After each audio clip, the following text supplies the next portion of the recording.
Good morning! Hello everyone! Welcome to my vlog.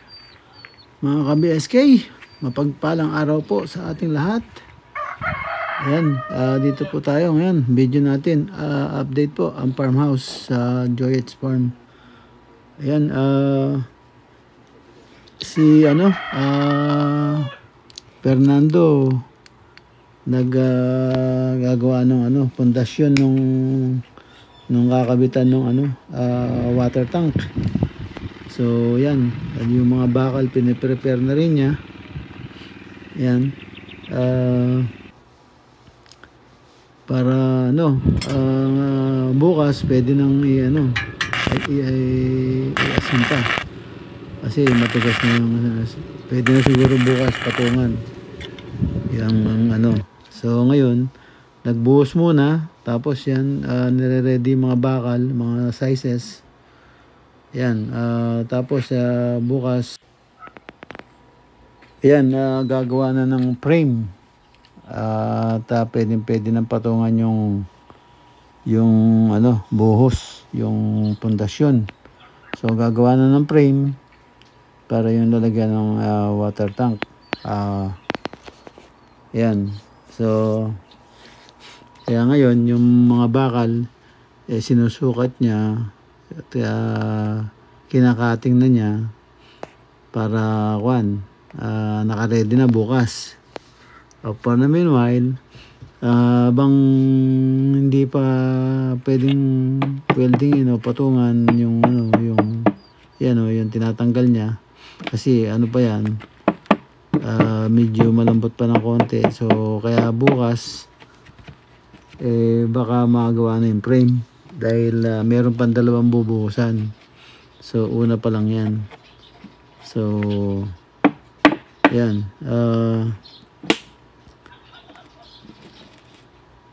yan pagka nagawa na lahat yung pinaka-pondasyon, yung apat, yan pwede na mag-frame, yan. Yan, samahan nyo po kami itong maghapon na to para marami pang gagawin para makatapos tayo. Tara po, samahan nyo kami.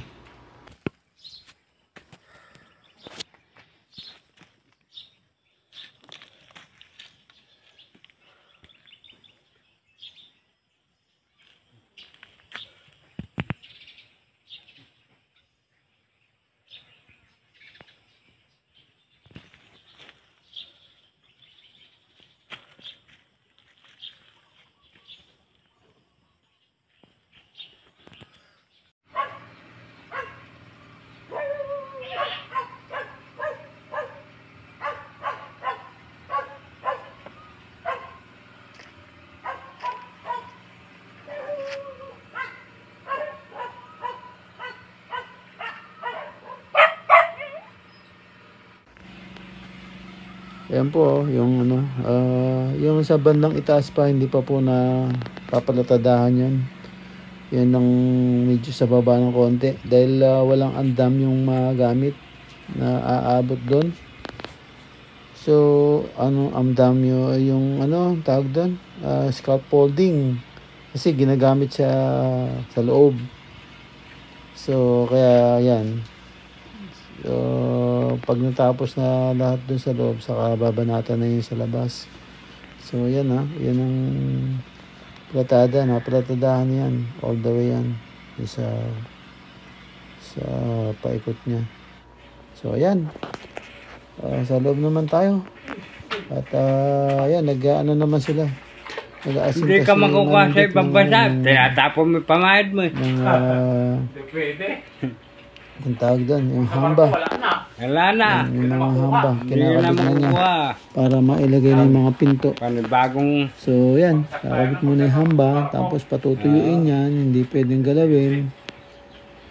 Yan, maghihirap ka. mahirap magkabit yan kasi komplikado yan. Walang mabili doon, barako eh. Mas nagkamali ka dyan na hindi kakasya yung pinto, patay ka na. Tapos na.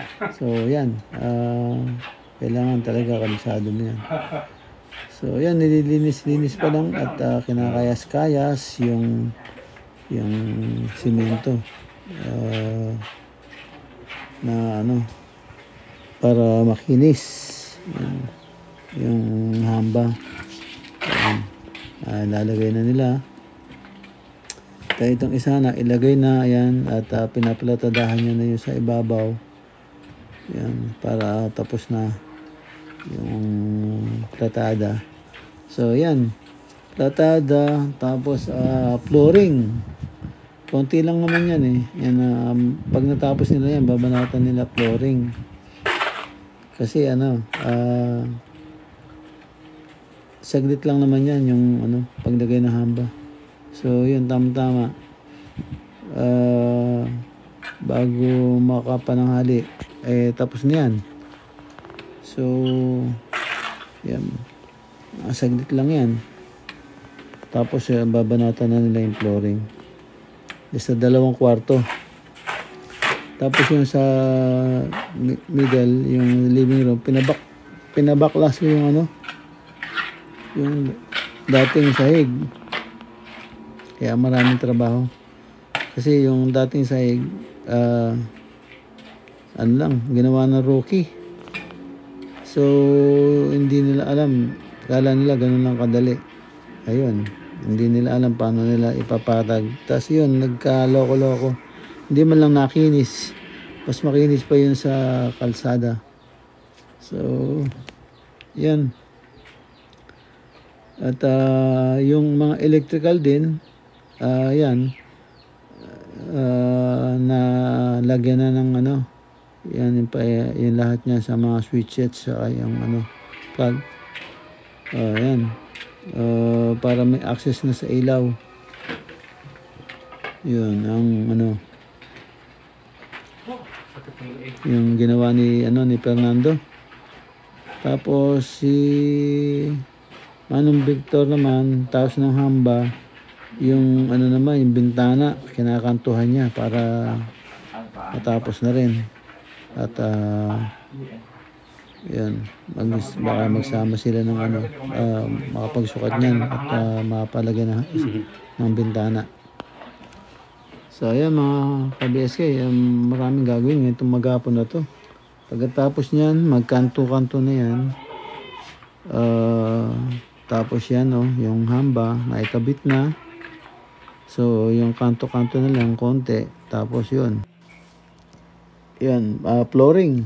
Susunod. At yung iba naman, ayan, binabakbak ko yung simento ng living room. Dahil yung nagkabit niyan, naggumawa niyan, rookie lang, hindi sabi nila kaya, pero hindi naman pala. So hindi alam nilang gagawin kung paano kinisin. So naging rough road, kaya ayan, pinababakbak ko. At yan, para masimentohan ng panibago, para sigurado tayo na tama. Hindi na po ako gumamit ng tiles. Hindi ako gagamit ng tiles dyan. Kasi farm naman, saka unang-una, minsan mainit na mainit dyan. Yung tiles, baka mainitan, panigurado magbabakbak o magpuputukan. So, yun, hindi ko lang alam kung yung mga tiles ngayon, pero sa akin, hindi ko na papatiles. Kasi para wala nang problema. Yan, buhos yun. So, yan. Kahit yung sa living room, walang tiles yan. So, lalagyan lang ng kulay green na cement. Green cement. Para nun, medyo malamig sa mata. Yun. Tapos, walang tiles. Talagang puro lang. Pupuruhan lang. Tapos, pinisin. Hindi yung iba, akala madulas. Madulas pag nabasa. Siyempre, kahit ano naman, kahit ganun, pag nabasa, madulas. So, pero pagka yan, siguro nilagyan ng wax yan. Floor wax. So, anything na wax na para kumintab. Kakapit yung tsinelas mo dyan, kakapit yung paa mo. So, hindi rin magiging madulas. So, yan.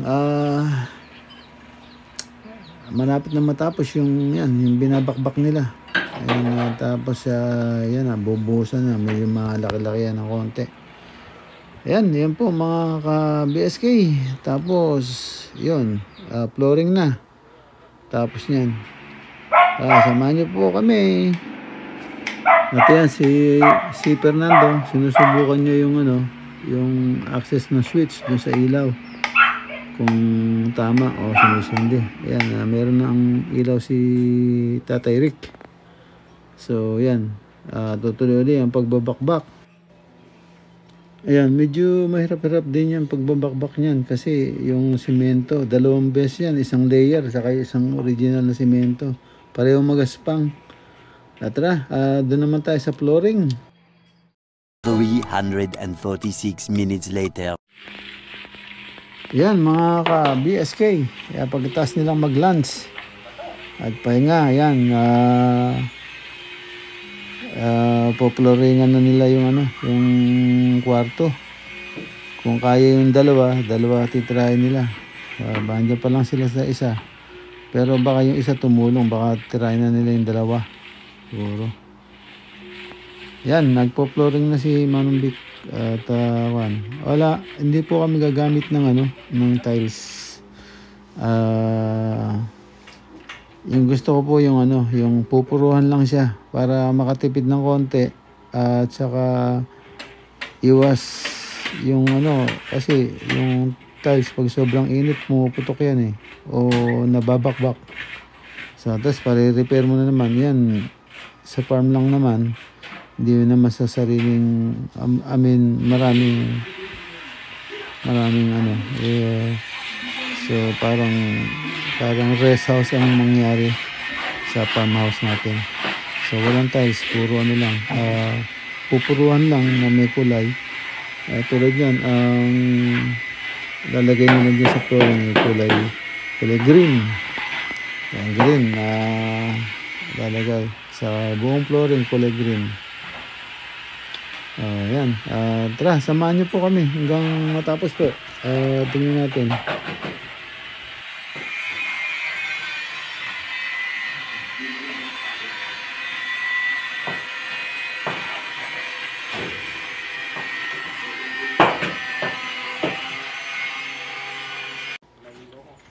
Yan po mga BSK at naghahalo po sila dyan sa labas. So, yan, sa tapat mismo ng bintana para inaabot na lang din sa nagpo-flooring. Yan dami ng kanilang halo at tansyado na nila yan.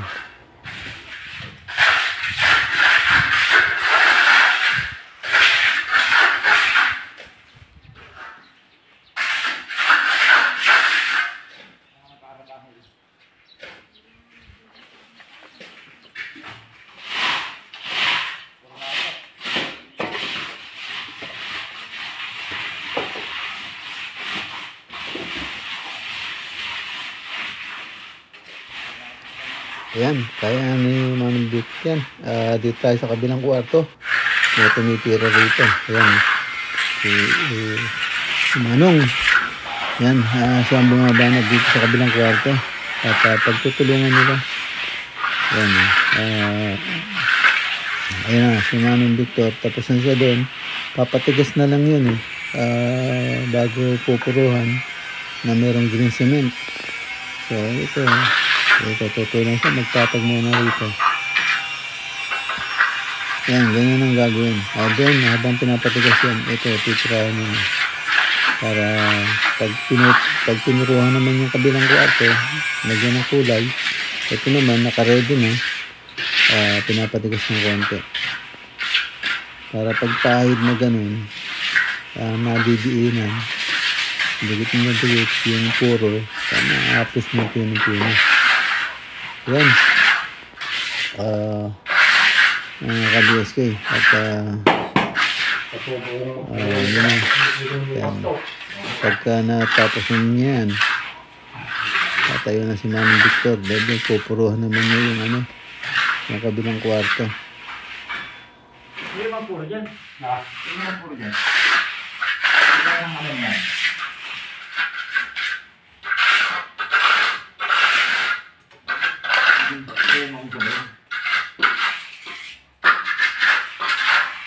Yan lang, kapag sinadyakan, hindi ka malambot.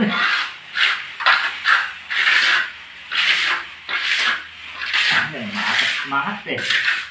Makas.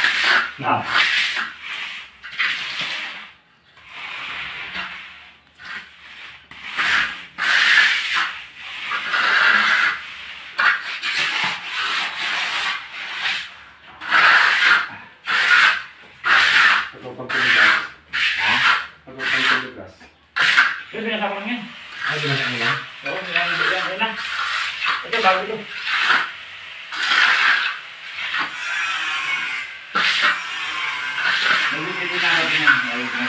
Yan mga ka-BSK. At medyo pwede na yatang puruhan ng kabilang kwarto.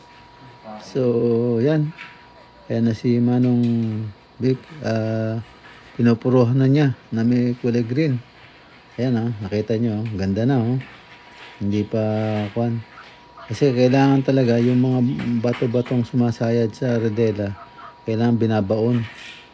Para makinis. Pagka niredelang ganun, hindi aalon-alon. Kailangan patag. Ayun na kulay green tingnan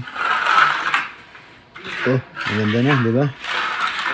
Purong semento lang yan. Walang pagkabakbak yan. Hindi katulad ng tiles, nababakbak yun. Lalo na pagka meron kang gamit na naibaksak ng konti, basag.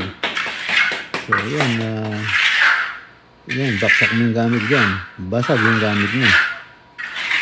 Hindi mababasag yan. Huwag lang maso talaga.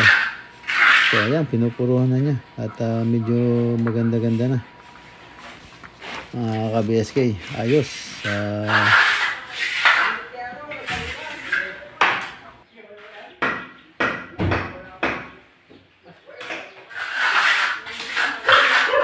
Yan yung si Manong Victor mga hagid niya talaga yan kailangan patag na patag kasi pino-pino yan ganda na pag natuyo yan mas lalong mag-green yan mas lalong titingkad yung pag-green so kaya kailangan pantay halos talagang flat na flat yung rodela mo dyan saka yung pinag-green cement mo saktong-sakto para hindi masyadong mag-dark o kailangan sakto lang para yung green niya napakaganda. So yan. Medyo pa kasi malambot pa sa kabasa. So pagka nag-dry na talaga yan, makikita mo yung pagka-green niya. So pwede na kaysa sa normal na simento lang lagyan mo na ng kulay green. Ayan, pagka magandang pagkakaid magandang tingnan yan. Wala pang pagka-bitak, pagka-alsa, tapos pagkagawa na naman. So ayan, ayos yan. Ayan, maganda na mga ka-BSK. Ayos kita nyo ayan, parang rin yan parang naglagay ka rin ng tiles. Yan, may kulay maganda yan, pinuruhan lang yan mga ka-BSK, ang ganda na paano, dito naman po muna. At maraming salamat po sa panonood. At sa inyong tiwala. Ingat-ingat po kayo sa mga naroon. At maraming pong salamat. Ingat po and God bless. Bye-bye.